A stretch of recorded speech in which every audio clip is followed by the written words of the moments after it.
welcome to all of us. This is Super AI Edition Podcast. Yay! Our topic for today is AI and how it affects students. But we will put a twist on it. Because there are two types of AI. There are negative and positive. And by the way, this is a Taglish. They will answer in Tagalog way. So please understand because some of us does not really good at English. So you know. So let's go now for the positive one. Here where Tapo will answer the positive and the question. Yeah.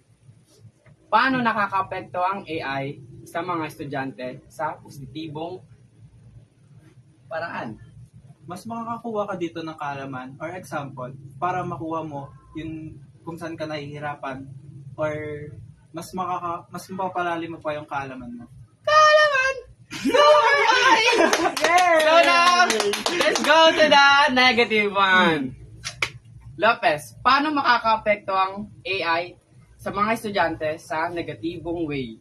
Masasabi ko lang, huwag masyadong umasa sa AI. Magkaroon ng lagi ng tiwala sa iyong sagot. Tiwala sa lahat! Yay! For me, eto na. I will answer both of the question where there are negative and positive. They are right. Sa positibo naman is yung makakakuha ka ng knowledge mo na hindi mo alam na mga kailangan mo i-search at doon ka makakakuha ng tulong. Sa negatibo naman, kapag ikaw ay nag-rely doon ng matagal, hindi ka na makakahanap ng sagot sa utak mo kung hindi na lang palagi sa AI. So, trust yourself and study hard. Thank you!